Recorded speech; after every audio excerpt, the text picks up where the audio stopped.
Some prerequisites you need to have: you need to research the entity you're going to invoke, because you need to know what the energy is like and how it behaves.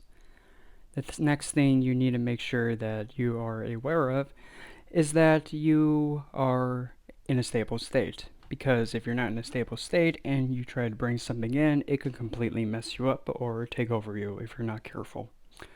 The next and final step that I suggest to is to actually invest some time with the entity and having an understanding of its energy. Because if you're aware of it and you know how it functions and you know how it behaves, there's a less likelihood of something hitting the fan and having a hot mess happen.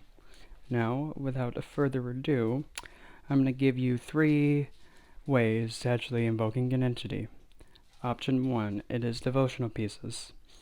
In this, I have a roll-on essential oil mix that's actually dedicated for Lilith, and I'm just showing just what it is, and then I'm just applying it to myself anywhere and in any way, shape, or form. Nothing too fancy, just applying it and just applying it. And also, I'm going to be applying that same oil on a necklace piece that I made specifically for her. Nothing too fancy, not rubbing it in a specific way, just getting it all covered in it and saturated in that, and then put on. And also, there's also bracelets with this too. Again, repeat, same thing as the necklace. And just applying to the hands and rubbing it in to have it be saturated, and simply just putting them on. And then the next step is kind of a different way. You don't have to have psi, and you don't have to be as skilled as I am with the weapon, but pretty much what I'm doing is I'm gaining center, and then I'm connecting by looking upward, maintaining focus, and then invoking the 4 directions as such, drawing a circle of protection, and then calling out and releasing and allowing her to come in and just flow. Simple. Option 2, having a devotional candle. This candle pretty much is essentially, made for her and coated in her oil. Nothing too fancy. And ready to light, I use this flamer, and there it is.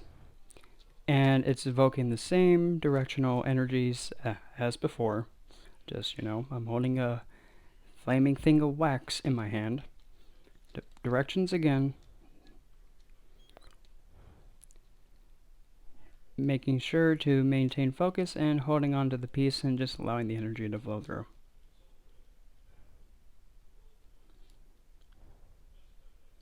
And if you pay attention, behind me there's a movement. Option 3, an image link. Now this can be something as simple as a card that I'm going to be using for the demonstration, a statue, a printout picture, anything. And again, maintaining the focus on the image. And yep, you guessed it, making sure that I call in the directions for protection, as always. And as soon as it's done, maintain focus and actually link and pull the energy into myself and allow it to flow. Nice and simple.